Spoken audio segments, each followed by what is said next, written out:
बिस्मिल्लाहिर्रहमानिर्रहीम। मेरा नाम है डॉक्टर ज़ुनैर। अक्सर लोग हमें कॉल करके पूछते हैं कि हमने हेयर ट्रांसप्लांट करवाया, रिज़ल्ट्स अच्छे नहीं क्यों नहीं आए, क्या वजह बनी। तो ये आप हमें गाइड करें कि हेयर ट्रांसप्लांट में किस जगह पे ख़राबी आई। तो ये थोड़ा सा मैं आपको ब्रीफली बताता हूँ कि हेयर ट्रांसप्लांट में क्या क्या चीज़ें इम्पॉर्टेंट हैं। अगर आपने अभी तक हमारे चैनल को सब्सक्राइब नहीं किया तो फ़ौरन सब्सक्राइब के बटन पर क्लिक कीजिए और साथ ही घंटी के बटन को दबाना मत भूलिए ताकि आपको हमारी आने वाली वीडियोस बर वक्त मिल सके। शुक्रिया।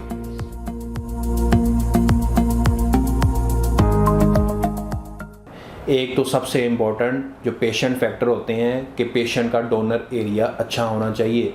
पेशेंट का अगर डोनर एरिया अच्छा है, उसके ग्राफ्ट्स अच्छे निकल रहे हैं, हेयर फॉलिकल्स 80 माइक्रोन 70 माइक्रोन तक अगर हेयर फॉलिकल्स मोटे हैं तो आपका रिज़ल्ट अच्छा आने की बहुत उम्मीद होती है कि आपका 100% रिज़ल्ट आएगा। दूसरी चीज़ आ जाती है कि जब एक्सट्रैक्शन ऑफ ग्राफ्ट्स कर रहे होते हैं तो जो ये डिपेंड करता है डॉक्टर्स पे कि वो कितने नंबर ऑफ़ ग्राफ्ट्स आपके किस तरह निकालता है।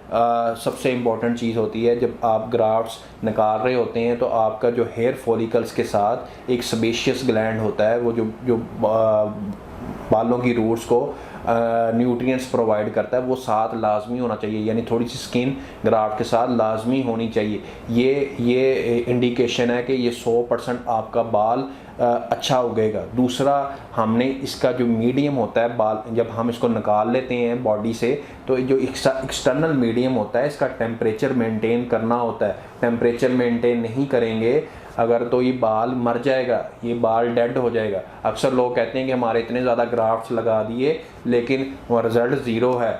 मसला कहाँ आता है कि उनका जो टेम्परेचर है वो मेंटेन नहीं किया गया होता है, इस वजह से वो बाल की डेथ हो जाती है। वो जो मरे हुए बाल को जब आप सर पे लगाएंगे उसने नहीं उगना, आपका रिज़ल्ट नहीं आएगा।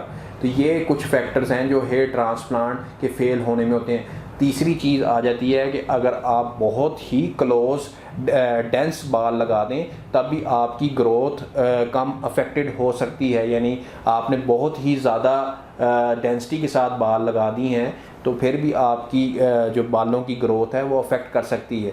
और तीसरी चीज़, कुछ सेंटर में उनके पास इतनी एक्सपर्टी नहीं होती, वो रूट्स को डैमेज कर देते हैं। जब रूट कट जाती है वो कटी हुई रूट के साथ वो ग्राफ्ट आपके लगाते हैं तो उसमें भी 0% चांस है कि वो उगे।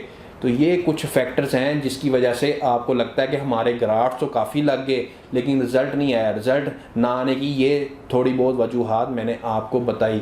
दूसरी पेशेंट कंप्लायंस भी होता है कि पेशेंट रिस्पॉन्स कैसे करता है, कैसे मेडिसिन लेता है, कैसे उसकी बालों की केयर करता है, मेडिकेशन लेता है या नहीं लेता। डॉक्टर मेडिसिन प्रिस्क्राइब कर देते हैं लेकिन लोग अपनी ही मर्जियां करते हैं।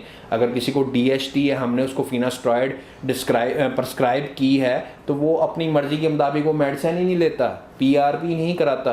तो ये पेशेंट पे भी डिपेंड करता है कि वो डॉक्टर के हदायतनामे के मुताबिक कितना चलता है। तो ये पेशेंट पे भी लागू है कि वो डॉक्टर के मुताबिक अपना इलाज करवाए और जो दवाइयाँ उसको प्रिस्क्राइब की हैं वो ले। तो ये कुछ फैक्टर है जिसकी वजह से हेयर ट्रांसप्लांट फेल हो सकता है।